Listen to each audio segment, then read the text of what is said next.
E a bênção de Deus para o culto desta noite. Vamos ficar de pé, vamos orar.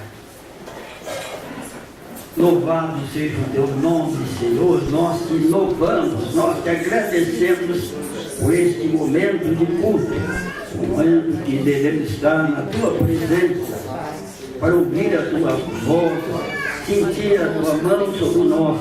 Abençoa o culto desta noite, abençoando todas as pessoas que estão conosco nesta noite. Nós pedimos no nome de nosso Senhor Jesus. Amém. Podeis sentar. Nós vamos ler para a nossa edificação alguns versos no Salmo de número 40. Salmo de número 40. Vamos ler alguns versos.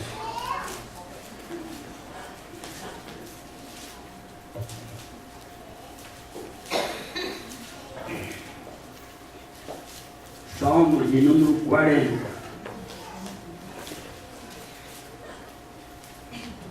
Esperei com paciência no Senhor, e Ele se inclinou para mim e ouviu o meu clamor. Tirou-me de um lago horrível, de um charco de lodo.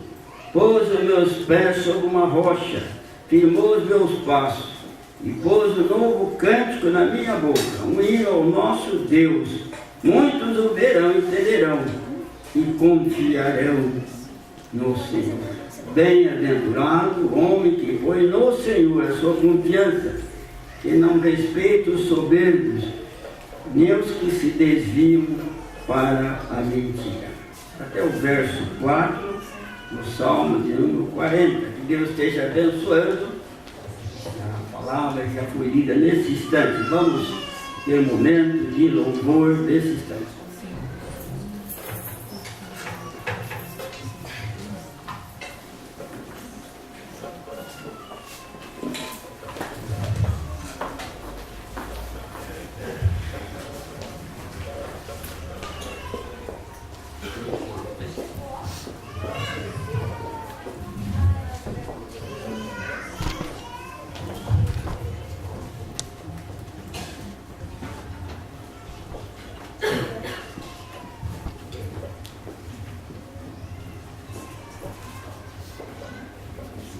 Boa noite, igreja. Paz, Senhor Jesus. Amém. Vamos ficar de pé, aqueles que puderem. Vamos louvar o Senhor. Amém?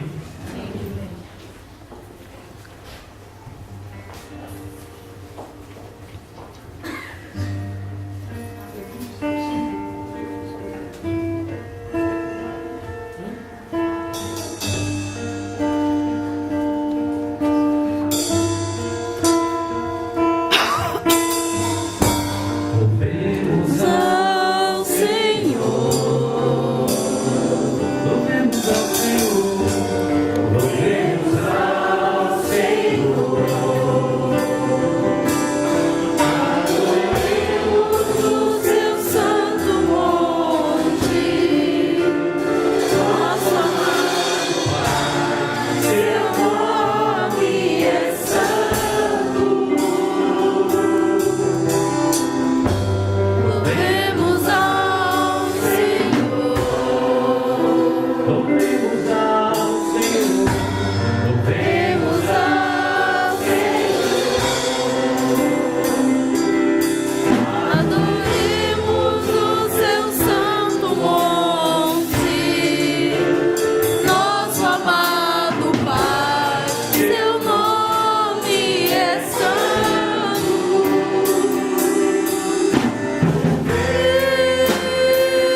e toda a honra. Amém.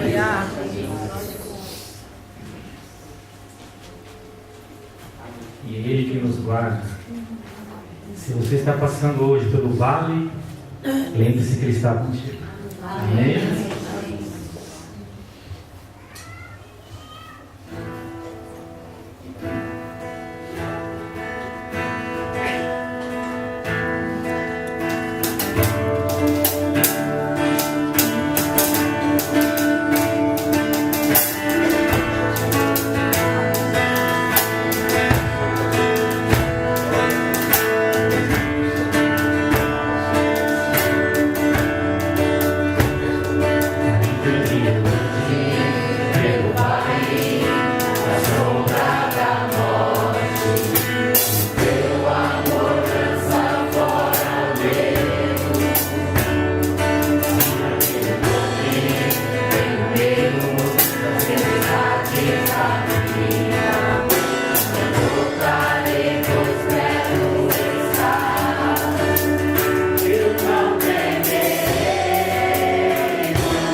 deixou e nunca vai te deixar. Amém?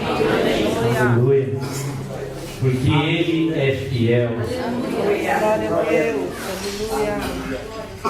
Deus é fiel. Ele falou, não ia nos deixar. Quando Deus fala, Ele não muda. Aleluia.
Deus, aleluia.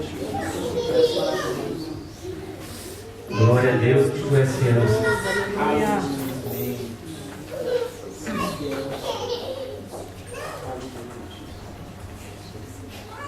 Nome está sobre todo nome. Jesus, somente Ele. Aleluia. Glória a Deus.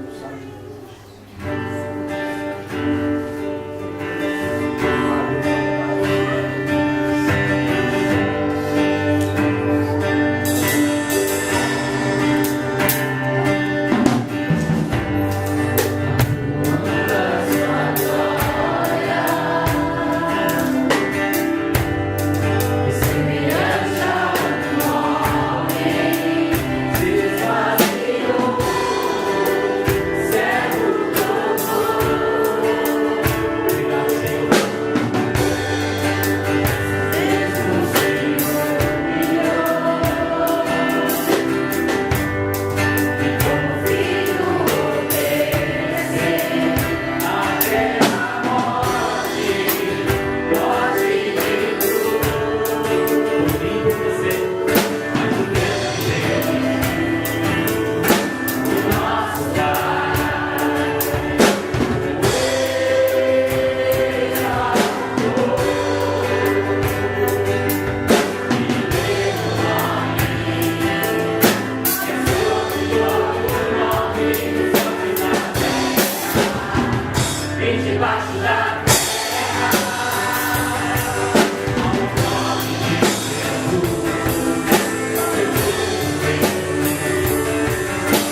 eternos.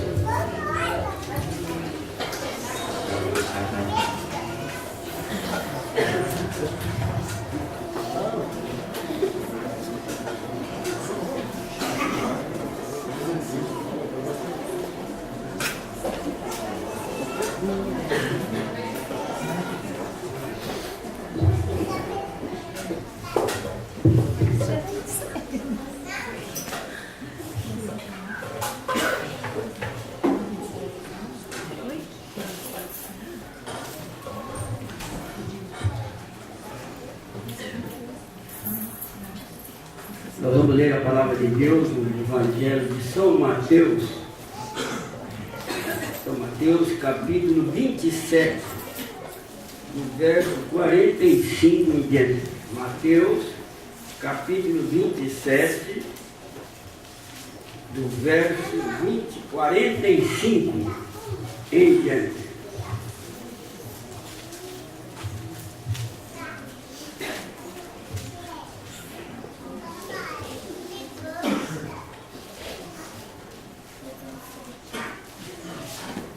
E desde a hora sexta houve trevas sobre a terra até a hora nona. E perto da hora nona exclamou Jesus em alta voz, dizendo: Eli, Eli, lama sabachthani, isto é, Deus meu, por que me desamparaste? E alguns dos que ali estavam ouvindo isso diziam: Este chama o Elias. E logo um deles, correndo, tomou uma esponja, embebedou-a em vinagre e, pondo-a numa cana, dava-lhe de beber. Até o verso 48, sirva para a nossa edificação nesta noite.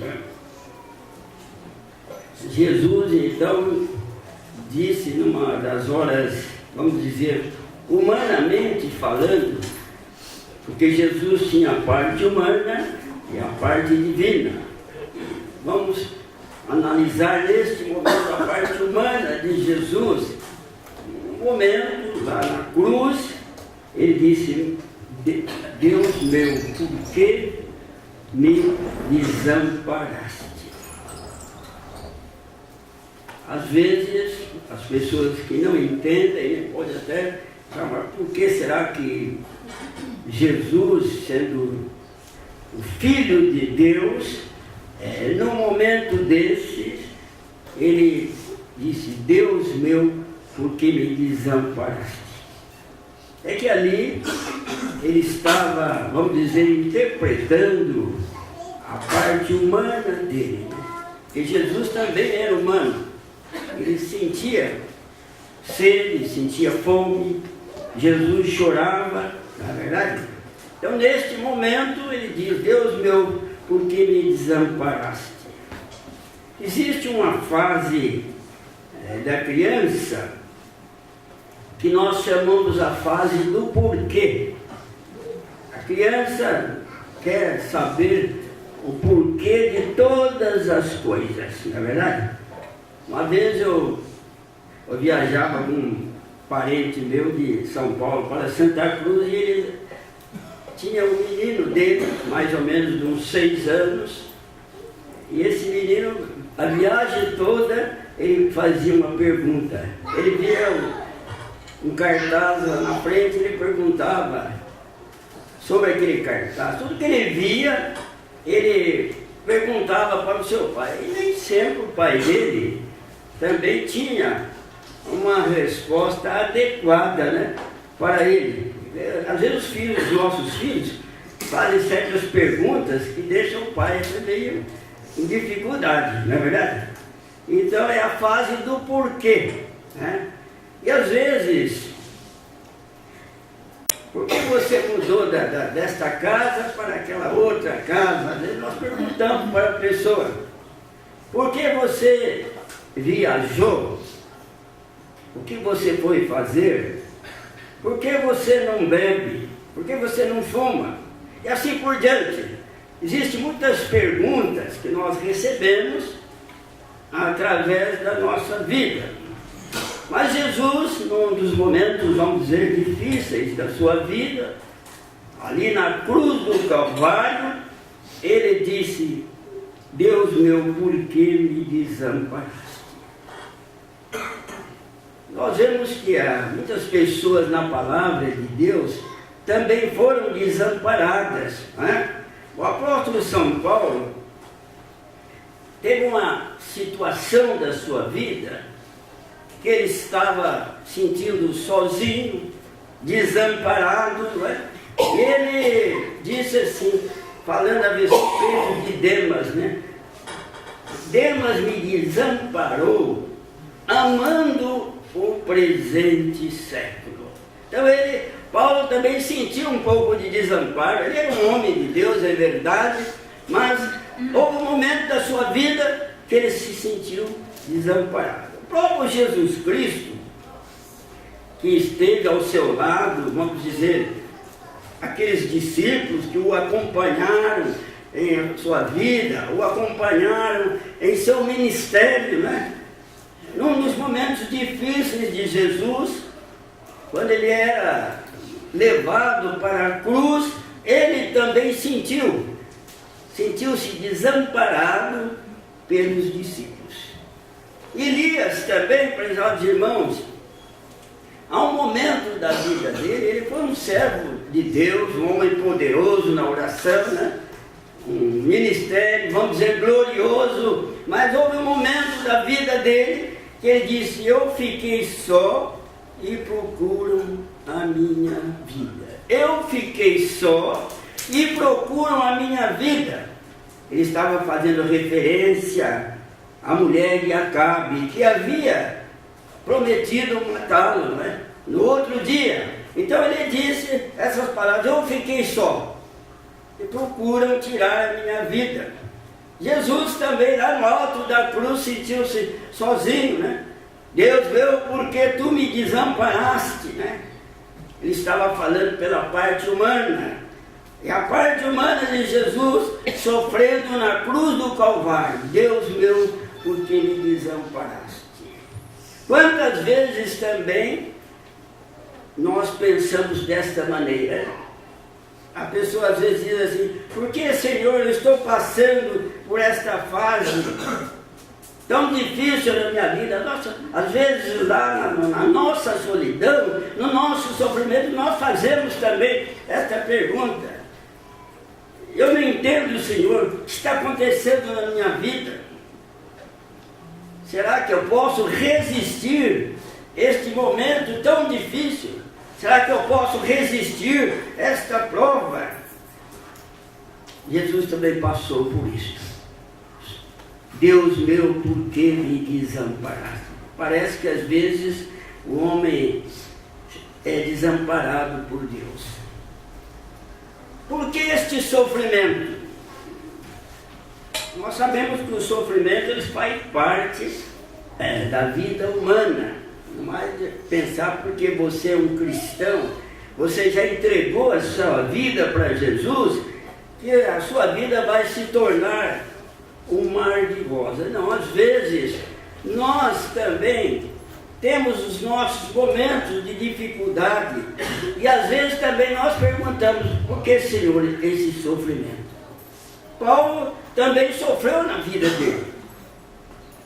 A palavra de Deus nos diz que ele fala assim: eu sofri a perda de muitas coisas e as considero com esterco, comparando com as riquezas de Cristo. Ele também teve o seu sofrimento, ele perdeu muitas coisas, né? Mas ele, ao invés de fazer essa pergunta, dizer por que, Senhor, ele reconheceu que ele, através da sua fé, através do seu amor a Cristo, ele, na verdade, ele tinha que passar por certos sofrimentos, como aquela perseguição, né? Como as prisões que ele teve, mas ele reconheceu que através da sua fé, através do amor que ele tinha com Jesus, ele tinha que sofrer aquelas coisas. Elias também sofreu, sendo perseguido pela mulher de Acabe. Olha o que essa mulher disse a respeito de Elias: amanhã, a estas horas, eu vou fazer com você o que tu fizeste com aqueles profetas. Amanhã, a estas horas, eu vou fazer o que tu fizeste com aqueles profetas. E, de fato, quando ele fez descer fogo do céu, naquele altar, lá que ele preparou aquele altar, e pediu que descesse fogo do céu, e desceu fogo do céu. E ali todos aqueles profetas foram mortos, depois daquela bênção que ele recebeu. E Deus demonstraram o poder dele ali naquele momento, e os profetas de Baal foram mortos.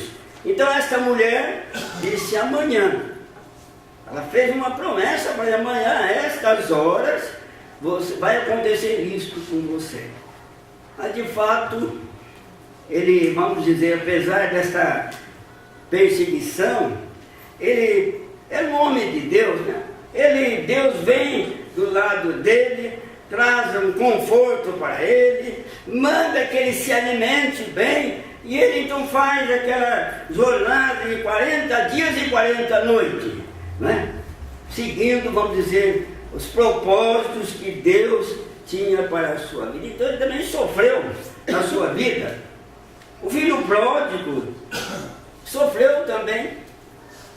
Olha o que ele disse lá nos momentos da sua vida, que ele estava ali sozinho, desamparado. Ele disse assim: quantos jornaleiros do meu pai têm pão em abundância, e eu aqui pereço de fome. Olha bem, quantos jornaleiros do meu pai têm pão em abundância, e eu aqui padeço de fome. Mas interessante que, ao invés de ele fazer essa pergunta, por que ele estava sofrendo, ele reconheceu uma coisa interessante. Ele reconheceu que ele tinha pecado. Ele reconheceu o seu pecado. E ele chega a dizer: eu pequei contra os céus e contra a terra. Já não sou digno de ser chamado teu filho, mas faze-me como teu jornaleiro. Então ele reconheceu que ele tinha pecado. Ele reconheceu naquele momento que ele tinha abandonado a casa do pai. E naquela hora, o que ele mais precisava da presença de Deus na vida dele. O que ele mais precisava era Deus dando alento, dando força, dando ânimo, para que ele pudesse voltar para casa e receber a bênção do seu pai. Então há momentos da vida que é assim. Você também se sente isolado, sozinho, né? Mas não é só o momento do porquê. É o momento de você também cair em si. É o momento de você dar uma olhada na tua vida. É o momento de você olhar no teu coração, no teu passado, e ver se tem alguma mancha, algum pecado. E você naquele momento fazer uma confissão a Deus e se voltar para Deus, como fez o filho pródigo. Então realmente, às vezes nós passamos por sofrimento. E eu queria dizer ainda nesta noite que o nosso porquê só às vezes é entendido através da oração. Não adianta a pessoa muitas vezes estar querendo perguntar para um, para outro: por que eu estou sofrendo? Não é? Por que está acontecendo isso na minha vida? Às vezes nós vamos receber uma resposta, vamos receber uma palavra de orientação, de direção, quando nós oramos a Deus. É através da oração que muitas vezes Deus fala conosco. É através da oração que nós sentimos o que Deus tem para a nossa vida. Então muitas vezes nós temos que clamar a Deus. Quando você lê lá em Jeremias, no capítulo 33, no verso 3, ele diz assim: clama a mim, responder-te-ei, e te mostrarei as coisas grandes e firmes e ocultas que tu não sabes. clama a mim. Responder-te-ei, mostrar-te coisas grandes e ocultas que não sabes. Então muitas vezes, aí você está querendo fazer certas indagações, o porquê do sofrimento.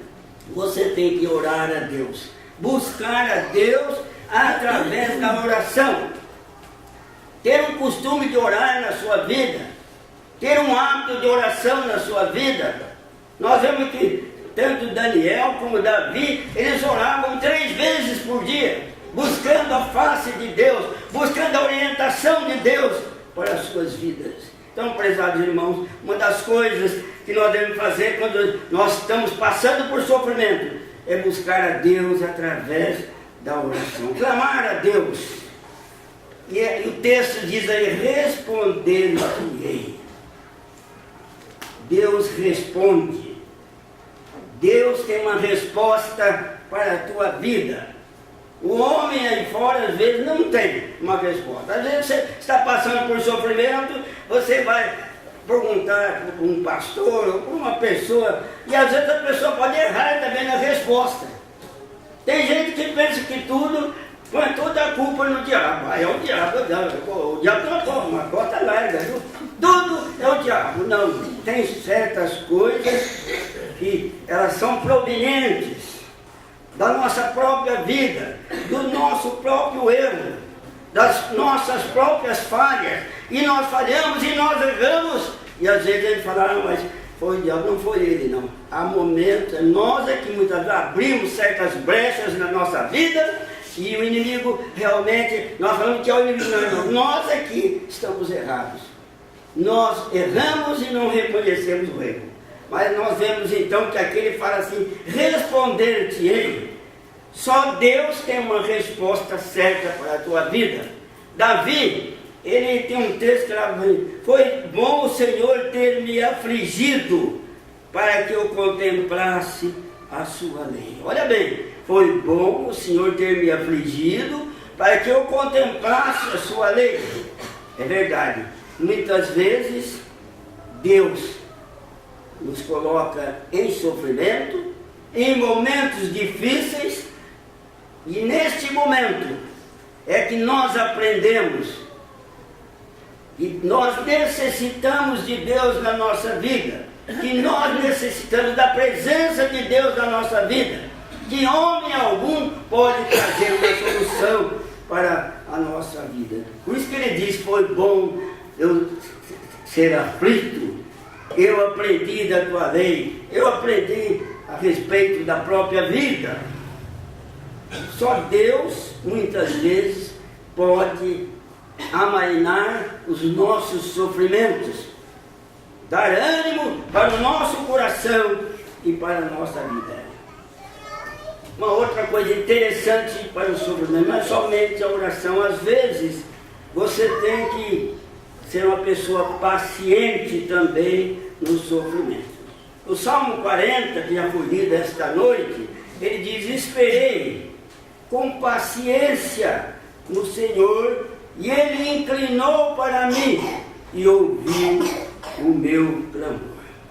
Olha bem, ele estava passando por uma certa luta na sua vida, Davi, por certos sofrimentos, mas ele realmente, ele soube esperar em Deus. Ele diz, esperei confiadamente no Senhor. Então, na hora do sofrimento, você tem que esperar em Deus. Você tem que confiar em Deus, saber que só Ele pode trazer paz para a sua alma e para o teu coração. Então, é um momento de confiança em Deus. Sofrimento é um momento de você esperar na grandeza, no poder de Deus na sua vida.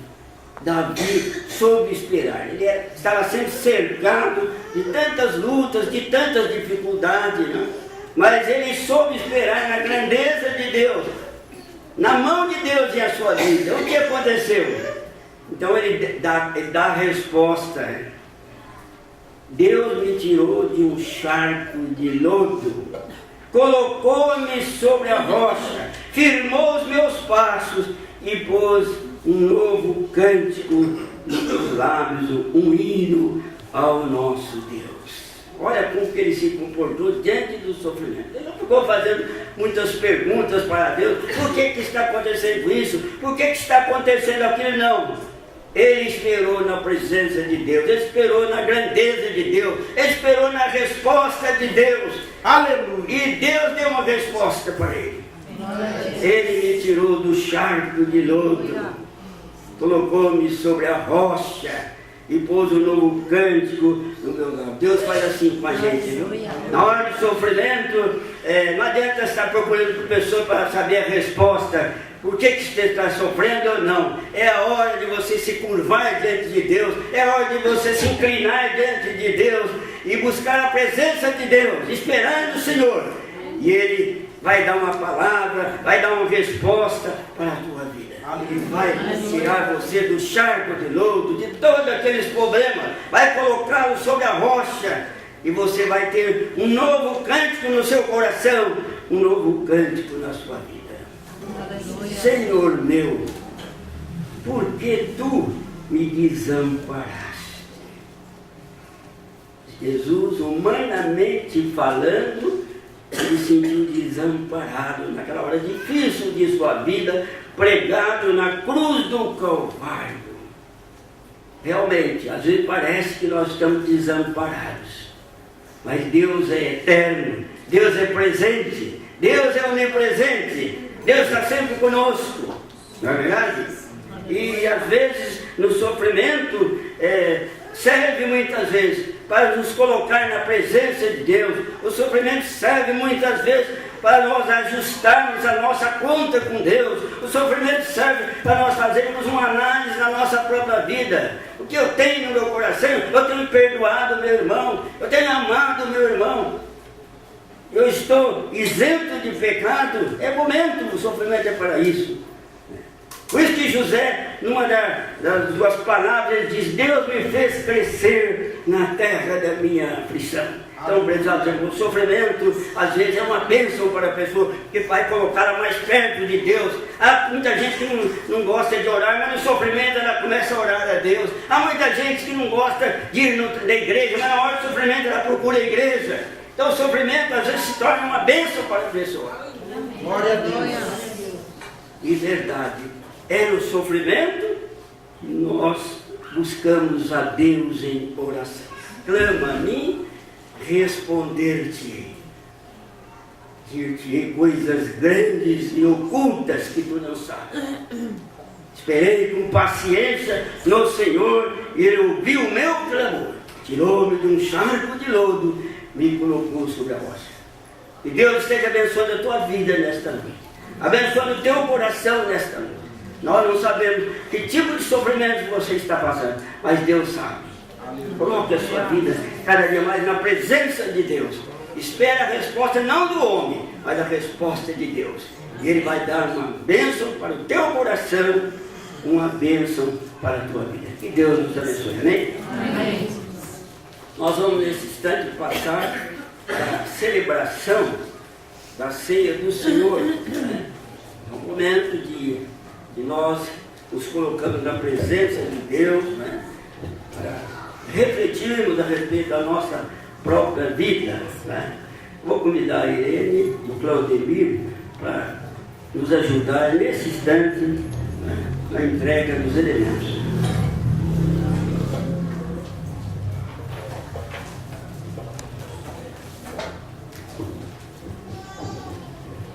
A Santa Ceia, nós temos falado, ela é dividida em dois momentos. Um momento de reflexão, aquele que Paulo diz: cada um examine a si mesmo, coma do pão e beba do vinho. É aquele momento de reflexão. Você faz uma análise da sua própria alma, do seu próprio coração. Como está a minha vida diante de Deus? Como está o meu caminho diante de Deus? É um momento de reflexão, mas é também um momento de consagração. Você está colocando a tua vida nas mãos de Deus, confiando na graça e no poder de Deus. Jesus, tomando o pão, disse: esse é o meu corpo, que será entregue por amor de vós. Tomando o cálice, esse é o cálice do Novo Testamento. Bebei todos, Porque todas as vezes que comerdes deste pão e beberdes deste cálice, anunciais a morte do Senhor até que ele venha. Convidamos a todas as pessoas que estão conosco, e se tiver, achar que está preparada, pode participar conosco da ceia do Senhor.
Vamos nesse instante pegar o pão que simboliza o corpo de Cristo. Né? Vamos nos alimentar espiritualmente.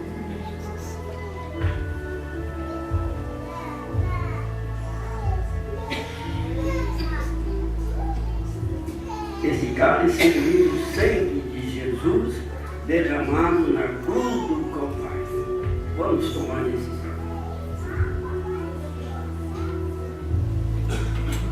Pai eterno, nós te louvamos, te agradecemos por este momento de comunhão contigo, através da Santa Ceia. Sejamos alimentados pela tua graça e pelo teu poder, em nome do teu Filho amado. Amém.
Nesse instante nós vamos ter mais um cântico, né? Louvor ao Senhor.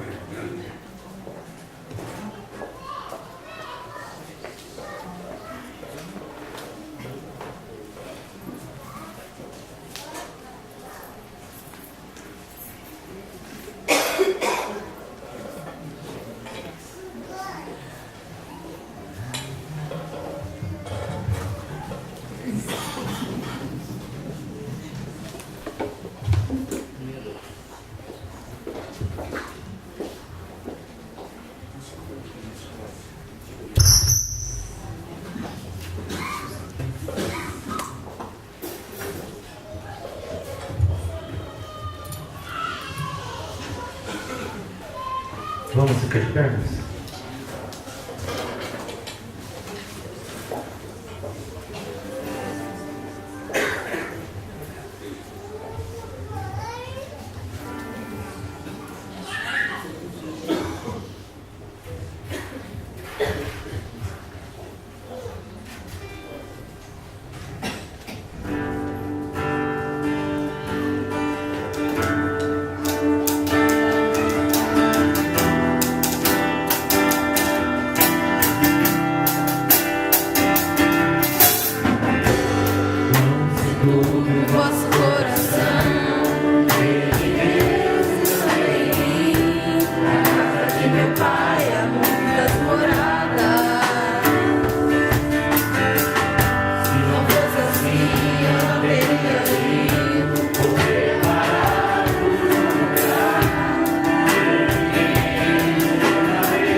Terça-feira, nossa reunião de oração. Quarta-feira, noite da bênção, estará pregando o nosso irmão Fabiano Pinheiro.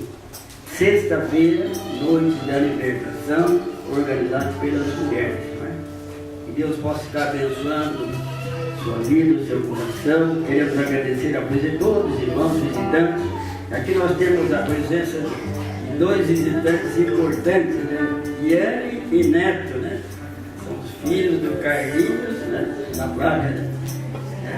Nós agradecemos a presença dessas duas crianças. Primeiramente que elas veem aí. Deus abençoe. Nós vamos impetrar a bênção e após a bênção, após o culto, se você quiser receber oração, o grupo de oração está orando por você. E o amor de Deus, que excede todo entendimento, a graça do Senhor Jesus, as consolações do Espírito Santo estejam convosco, irmãos, para todos sempre. Amém.